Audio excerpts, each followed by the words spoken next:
to, and part of the discussion that he's going to have tonight with some of these leaders, and then again with Paul Ryan, is how we Hello, can Mr. Spicer. implement both the repeal and replace aspects of this. Jennifer Wishon. Of all the policy actions that the president could have taken today, he chose to reinstate the Mexico City policy. What message is he sending here? Does he see the elimination? This is Pink Short CD credit card mayor. CDMAYORKREDITCardvardX3.34.1. Well, I think the president, it's no secret, has made it very clear that he's a pro-life president. He wants to stand up for all Americans. We're at the Marriott. And I think the reinstatement of this policy is not just something that echoes that value, but respects taxpayer funding as well, and ensures that we're standing up not just for life, unborn, but for also taxpayer funds that are being spent overseas to move action that is contrary to the values of this president. We're with the night service. I think we continue to further illustrate, not just to folks here in this country, but around the world, what a value we place Good on Lord. Jennifer Rodriguez. Jen. That we work with Congress to get a special something, we don't know what it is, for DACA recipients. And when can we expect that to happen? And also, when can we expect the White House Spanish side to be back up? We were rejected alcohol. Let me start with the latter first. As you know, we hit the ground running on day one. There was a lot to do, and we have done a lot of work on the website to make sure that We're having some blurry issues with the camera. as fast as possible. We're continuing to build out the website, both in the issue areas, and then that Let's area. make sure our camera's clean The here. IT folks working overtime right now to continue to get all of that up to speed, and trust me, it's. Hello, Mr. Someone Spicer. This is Geico.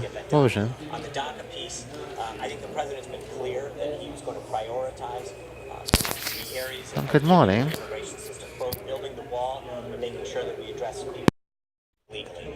First and foremost, the president's been very, very clear that we need to direct agencies to focus on those who are in this country illegally and have a record to the American people. That's where the priority is going to be, and then we're going to continue to work through the entire number of folks who are here illegally. But right now, the clear focus is on that.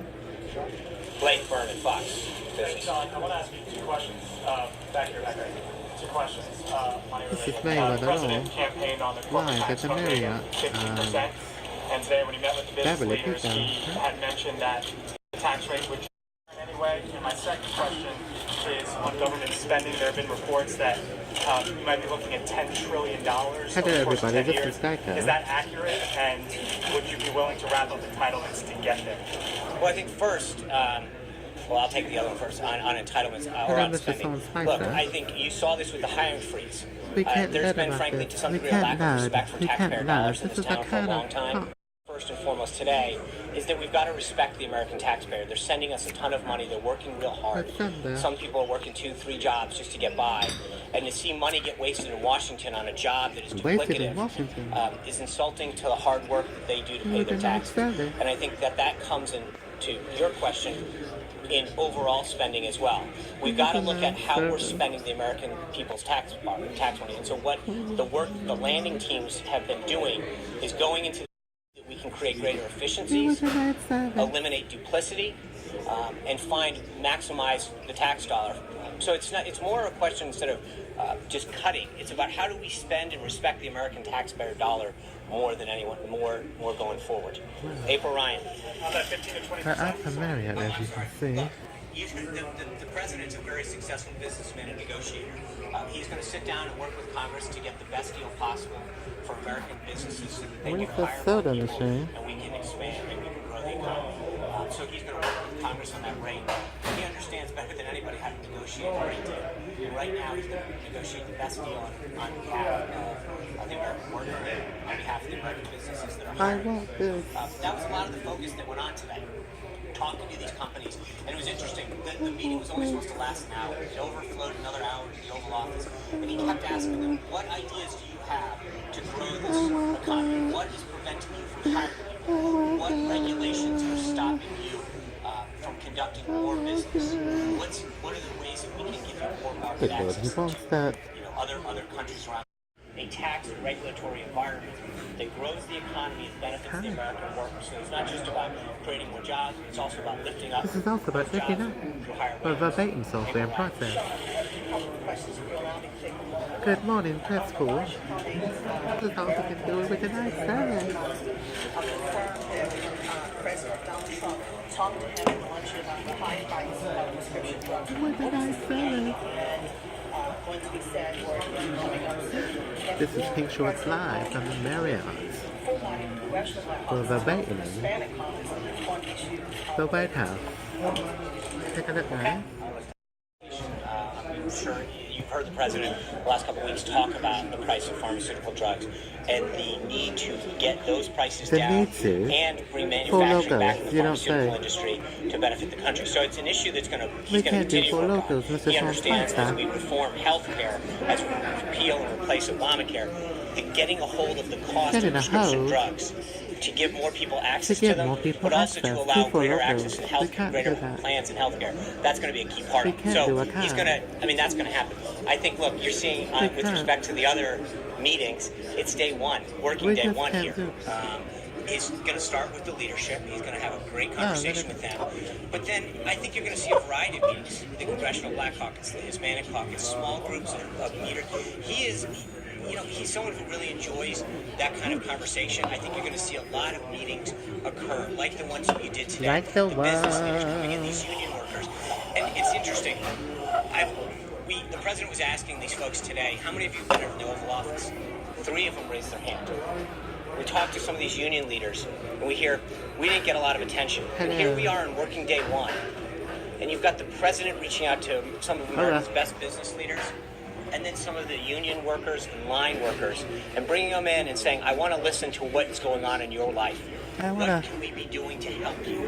And I think that you're going to see a lot more of that. A listening president who's engaged in trying to figure out what policies and actions that he can take, that this government can take, that he can work with Congress to make people's lives better, to make their security better, to make their economic security better. But you're going to see a lot of that. That's who he is. That's what he did during the transition, and I think that's what he's going to do going forward. He appreciates the ideas and opinions that come through the Oval Office or small groups, where he gets to share their perspective and their ideas and their opinions. I think that's what he's going to continue to do later this afternoon. Thank you. I'm sorry. I want to go back to what the gentleman about the mandate. He said something about the Obamacare now mandate. We can't. Do you believe that you have the mandate? We just can't do for local. We can't. Obamacare that really subsidize We just can't do that. piece of it to help low-income people. We are sober and harassed. That's what the American people were promised under Obama. It's about what's doing the right thing. It's about providing people what they've been promised. Which is, you go around this country and look market after market, they're down to one plan. That's not what the American people were promised. Not only that, but in many cases you're seeing the rates go up 10, 15, 20, 30, 50%. It's Lisa Abbott. And so I think what the president is doing, it's not just, I think it's wonderful. To work with Congress, this is wonderful. We're at the Marriott. We were denied.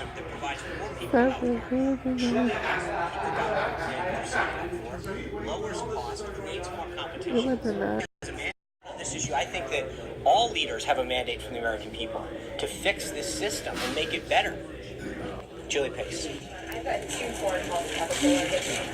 was a nice what the Russians are saying and what the Pentagon is saying in terms of some potential joint action. Can you clarify that? And generally, is the president open to joint action in Syria with the Russians? On that instance, I know it's still developing, and I would refer you back to the Department of Defense.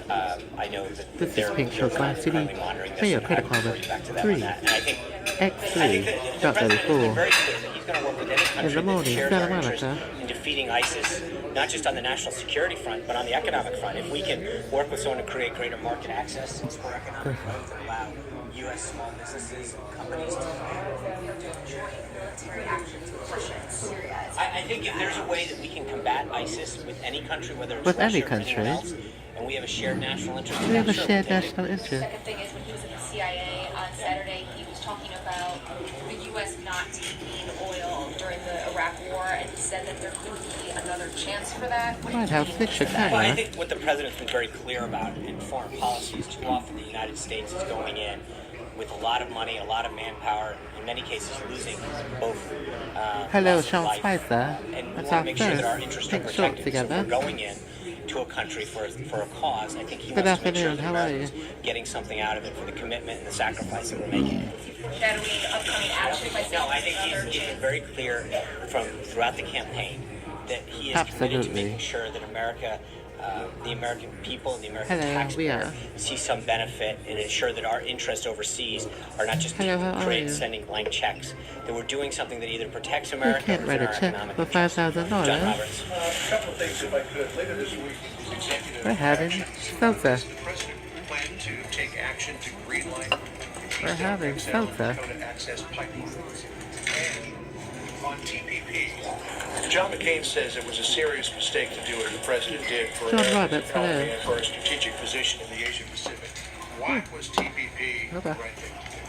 Why was it the right Why was it the right thing to do to repeal TPP? Oh, I think I said it. I mean, because I think the multilateral, when you enter into these multinational agreements, you're allowing any country, We no matter the just can't size, drink any one of those alcohol. 12, Alcohol's not on the including us, question here. to basically have the same stature as the United States in the agreement. We are. So we're basically on par with some very small companies who are getting access to an amazing market, the United States, and in return, we're negotiating at the lowest common denominator. And I think that when you look at big multinational agreements and multilateral agreements, they're not always in the best interest of the United States. The beautiful thing about a bilateral agreement is that if any decides at any time they want to get out of the agreement or they're not being treated fairly, they can renegotiate it much easier. In a multinational agreement, that's not the case. In many cases, all of the other countries have to agree to an action or to let somebody out. That's not putting the U.S. interest first. What is they listening to all day? Question about Keystone and Dakota access. I'm not going to get in front of the president's executive actions, but I will tell you that Good areas like Lord. Dakota, the Keystone Pipeline, Okay. areas that we can increase jobs, increase economic growth, and tap into America's energy supply more. That's something that he has been very clear about. I think he talked about it not only in the campaign, but around the Thanksgiving period. He was talking about that being a big priority. That's one of those ones where I think that the energy sector and our natural resources are an area where I think the president is very, very keen on making sure that we maximize our use of natural resources to America's benefit. It's good for economic growth, it's good for jobs, and it's good for American energy. American. Cabbages. Hello. Thank you. It's a policy question, just a question about the nature of your job. Yeah. Is it your intention to pledge never to knowingly say something that is contradictory? It is. It's an honor to do this, and Delicious. yes, I believe that we have to put honest with the American people. I think sometimes we can disagree with the facts. There are certain things that we may miss. Well, may we not would fully deny understand, this. but our intention is never to lie to each other. Our job is to make sure that sometimes They're talking about Roland. there are times when you guys tweet something out or write a story and you publish a correction. That doesn't mean that you But never quite this trying to face. deceive readers and the American people, does it? And I think we should be afforded the same opportunity. There are times when we believe something to be true, or we get something from an agency, or we act in haste because the information available wasn't complete. It's you. It's ESPN. The Mario people. Look at your bum. But again, I think that when you look What's wrong with the bum? every time we can, I'm going to come out here and tell you the facts as I know, and if we make a mistake, I'll do our best to correct it. But I think that it's as I mentioned the other day, it is a two-way street. There are many mistakes that the media makes all the time. They misreport something, they don't report something, they get a fact wrong. I don't think that's always to turn around and say, okay, you were intentionally lying. I think we all go try to do our best job and do it with a Hello, degree of Bob. How are integrity you? that are in our respective industries. Do you have any corrections you would like to make or clarifications of what you said I mean, Saturday? we'll ask away, Jonathan. I mean, just for instance, I don't want to get into relitigate the whole issue, but like, just take one, like the issue of metro ridership. You made a statement about We did, and at the time, the information that was provided by the inaugural committee came from an outside agency that we reported on. And I think knowing what we know now, we can tell that a lot of these numbers are different. But we were trying to provide numbers that we had been provided. That wasn't like we made them up out of thin air. You stand by your statement that was the most watched inaugural address? Sure, it was the most watched inaugural. When you look at just the one network alone got 16.9 million people online. Another couple of the networks, there were tens of million people that watched that online. Never mind the audience that's here. 31 million people watched it on television. This is our Combine first that with YouTube tens of with the millions new of people press that watched it secretary. online on a device. It's unquestionable. I don't see any numbers that dispute that. When you add up attendance, When you add up, viewership, we total can't. The audience, bartender has tablets, to. phones, on television. I'd love to see any information that proves that otherwise. The bartender has to. Do you dispute that? Well, I don't want to get into numbers. Well, I do.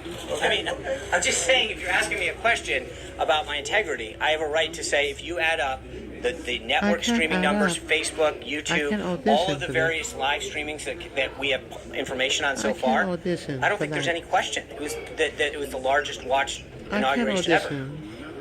More than Ronald Reagan. I can't audition for I'm this. pretty sure that We Reagan have to didn't have speak to YouTube, beverage people. Facebook, or the Are they prepared internet. for a Yeah, physical I think interview? 41 million people watched his. 41 Then million watched Bush, we his. did an interview Okay, about so let's this. just take the Nielsen ratings, which are 31 million, and add it to CNN, 16.9 million. Good lord. That's a little higher.